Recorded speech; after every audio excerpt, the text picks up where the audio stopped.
दीप्ती, का गप्प अशी भांबावल्यासारखी का दिसतेस? आई चला तुम्ही इथून. का? मला ना इथे आल्यापासून भास होत आहेत कसले तरी. भास होत आहेत म्हणजे? मला पुन्हा अभिजित दिसला. काय? हो, तुम्हाला दिसतोय का अभिजित इथे कुठेतरी? अगं अभिजित सारखं कोणतरी असेल. मनवा आणि वैभव हेच तर म्हणतायत ना. तू पण पाहिलंस ना त्याला. दीप्ती कसं आहे ना, एकासारखे दिसणारी. दीप्ती काय झालंय माहितीये का, तू ना अभिजितला अजून पूर्ती विसरलेलीच नाहीयेस म्हणून अगं हे असं. नाही नाही, पण हे असं कसं होईल? वैभव मनवा सुद्धा तेच म्हणत होते. त्यानंतर तो मुलगा मला दिसला, आता परत दिसला, मग कुठेतरी गेला. हे काय चाललंय सगळं? तू काय बोलतेस दीप्ती? आई, तुम्ही हे सगळं ठरवून तर करत नाही आहात ना? छे छे, मी कशाला करीन? नाही, कारण तुम्ही कुठल्या तरी आत्या बहिणीच्या आजारपणाचं कारण काढून इथे आला. तुमच्या आजारपणाचं कळल्यावर आम्ही इथे आलो, पण तुम्ही आजारीच नाही आहात.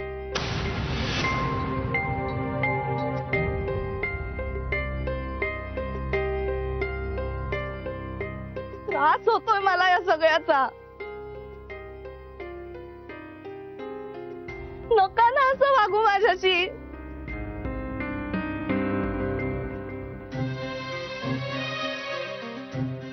काय चाललंय सगळं?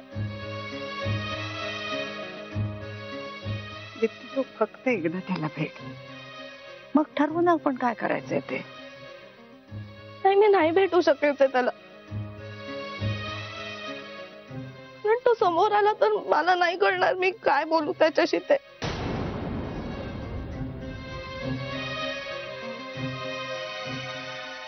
तुम्ही चला ना इथून.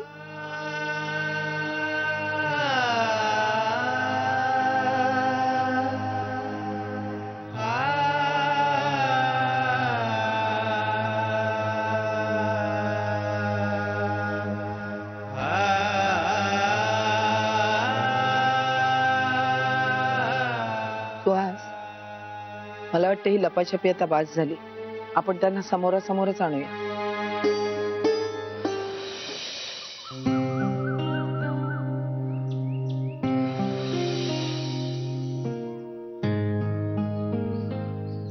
दीप्ती,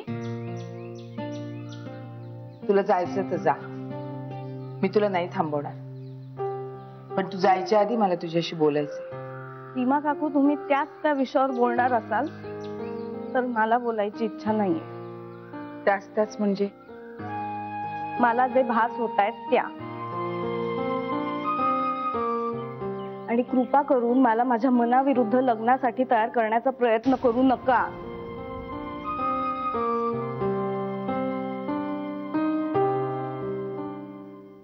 कारण ना आता मला वेड लागलंय. जाऊ द्या मला इथून.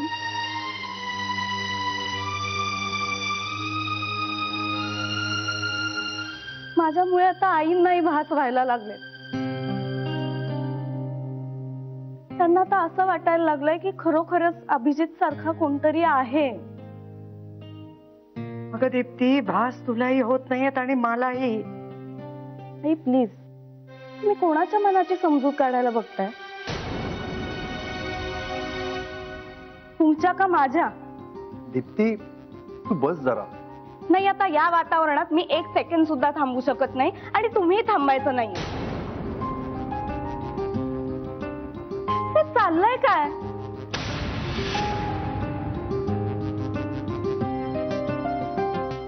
मुळात मला खोटं सांगून इथे यायचं कारणच काय?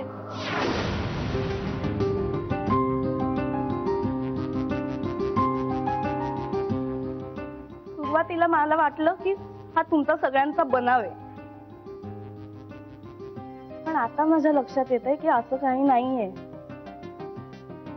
तुम्ही कितीही प्रयत्न केला ना बनाव करण्याचा, तरी अभिजित सारखा कोणी नाही आणू शकत. आम्ही आणायची गरज नाहीये दीप्ती, आणि आम्हाला कोणालाही कुठलाही बनाव करण्याची गरज नाहीये. मॉम तुम्ही जरा एक मिनिट मनवा, मला बोलू दे.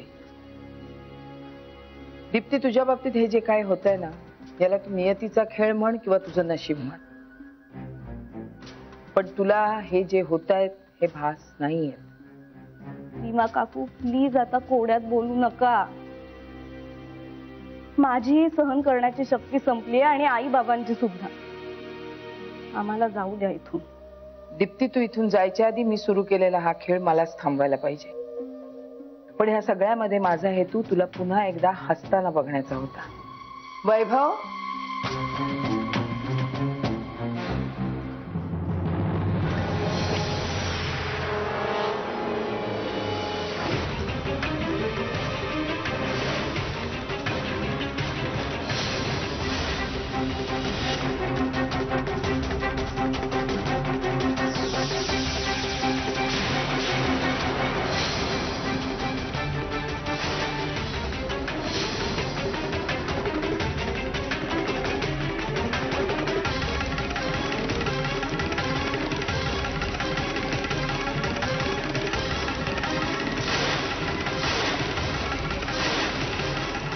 हा काय प्रकार आहे? तूच आत्ता म्हणालीस ना की आम्ही कितीही बनाव केला सगळ्यांनी तरी तुझ्या अभिजित सारखा माणूस तयार करू शकत नाही. तर खरंच आहे, हा तुझा अभिजित नाहीच आहे.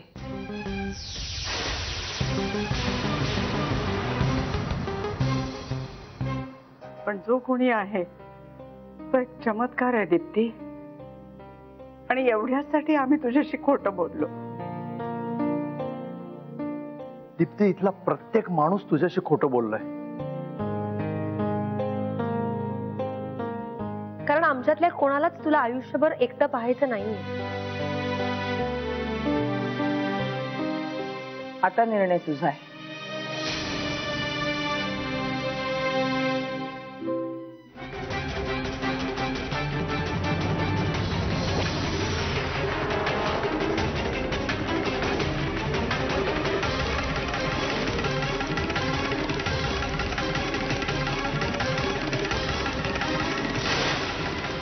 हा काय प्रकार आहे? हा तुझा अभिजित नाहीच आहे. दीप्ती, इथला प्रत्येक माणूस तुझ्याशी खोटं बोललाय. कारण आमच्यातल्या कोणालाच तुला आयुष्यभर एकटं पाहायचं नाहीये. आता निर्णय तुझा आहे.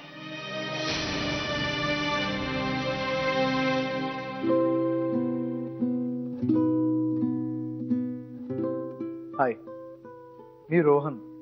तू लांब हो माझ्यापासून. तू माझा अभिजित नाहीयेस. नक्कीच नाहीये.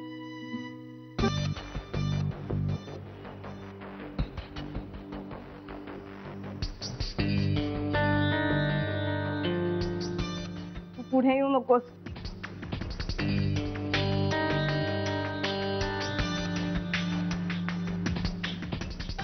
तुझा हात मागण्यासाठी मला पुढे यावंच लागेल ना.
हे का दिलंय मला? का दिले म्हणजे? वाच ना प्लीज. नाक सरळ हवं, डोळे मध्यम, चष्मा नको, हनवटीवर तीळ असल्यास उत्तम, जास्त जाड नको, पाप्याचं पितर नको, घर सांभाळून राहणारी हवी, स्वयंपाक आला पाहिजे, मोठे केस हवेत, बॉबकट चालणार नाही, जास्त सिनेमे बघणारी नको, ऍक्टिंगची आवड असलेली नको. फक्त एवढ्याच अटी आहेत. म्हणजे या सगळ्या अटी मान्य आहेत तुला? ते भोळायच रे तू. चल ग, काहीतरीच काय. मग मुली वगैरे पाहिल्या की नाही नंतर? नाही. आणि ती लिस्ट फाडून टाकली. ओ ग्रेट. आता तुला लवकरच बरी मुलगी मिळेल. खरं सांगू का, या सगळ्या प्रकरणाचा ना आता कंटाळा आलाय मला. का रे? मग काय, एखादी मुलगी पसंत करावी, चहा पोह्याचा कार्यक्रम करावा आणि नंतर पुढे काहीच घडू नये.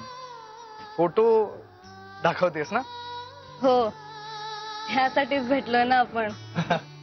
हो ना, खरं तर मला वाटलं विसरलीस की काय. हे बघ ना, इतके फोटोज आहेत आपल्याकडे, यातली कुठली तरी सिलेक्ट करू. मी काय तुझी आई नाहीये माझ्या म्हणण्यानुसार मुलगी पाहायला. तुला बघ हवी ती. ही बघ, सई गोखले. हे आता हिच्यात न आवडण्यासारखं काहीच नाही. हा बघ ना, तिचे डोळे जवळ जवळ निळे आहेत, हो की नाही? ना नाईस.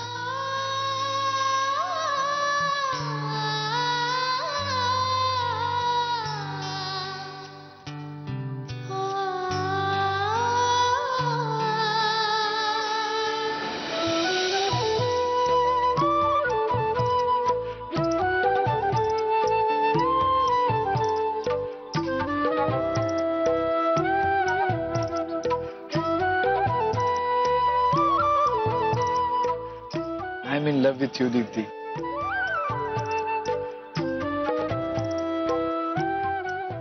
अरे पण आधी का नाही बोललास? थोडासा घाबरलो होतो.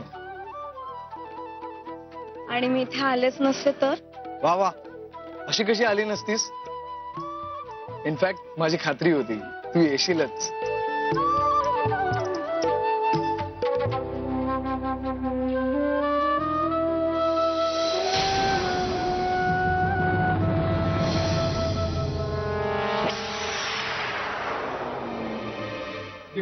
एक मिनिट. आता पुढे काय करायचं ते मी बघतो. आई तुम्ही काही काळजी करू नका. तुमची दीप्ती मला आवडली.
माझीच वाट बघत होतीस ना?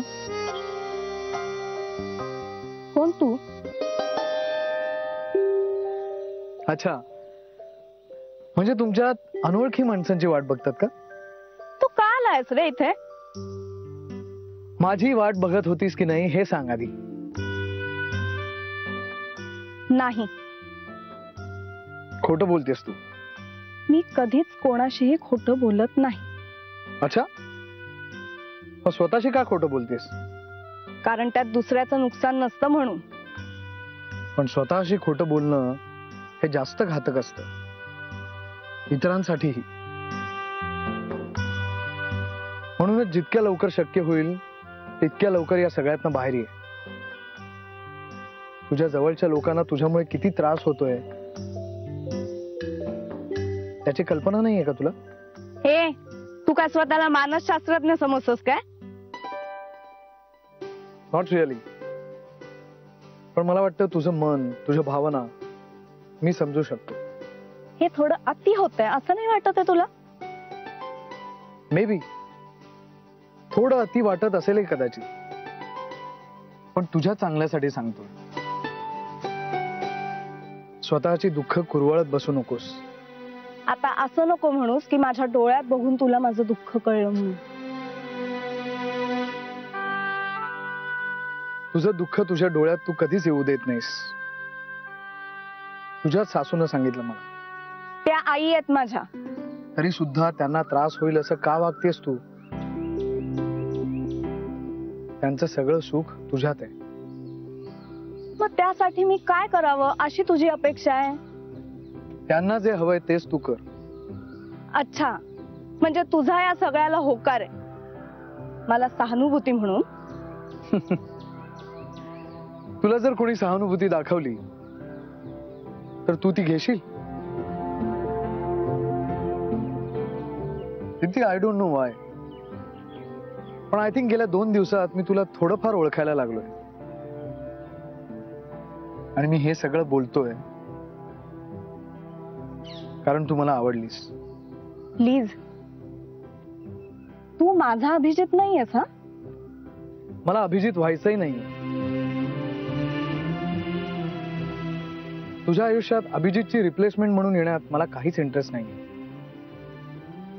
मला स्वतःची मत आहेत, स्वतःचा विचार आहे, स्वतःची आयडेंटिटी आहे.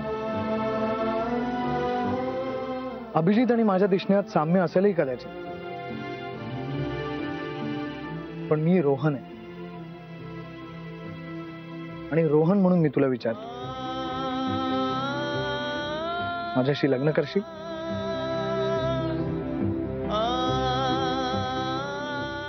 अभिजितला समजून घेण्यासाठी वेळ घेतला होता. मग आताही तू वेळ घेऊ शकतेस. तुझ्यासाठी थांबण्याची तयारी आहे माझी. पण प्रश्न माझ्या एकटेपणाचा किंवा माझ्या दुःखाचा नाहीये.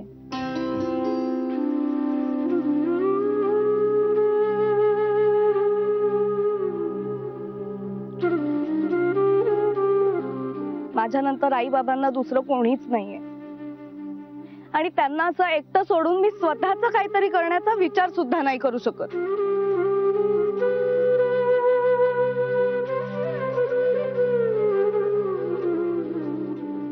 त्यांचा जावई म्हणून मी त्यांची काळजी घेऊ शकत नाही का?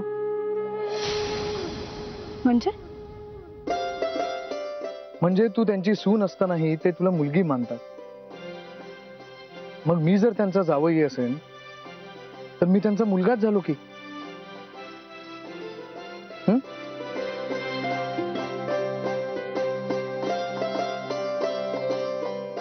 माझी आई सुद्धा एकटी असते. दीप्ती, अभिजितच्या आई वडिलांना माझे आई वडील म्हणून सांभाळायला तयार आहे. सख्ख्या मुलासारखी काळजी घेईन मी त्यांची. I promise. पण हे सगळं करायला तू का तयार होतोयस?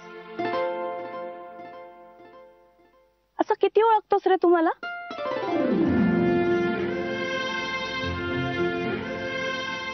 प्रेमात पडायला असा कितीसा वेळ लागतो. दीप्ती, मी रोहन गोखले म्हणून तुला विचारतोय, माझ्याशी लग्न करायला आवडेल तुला?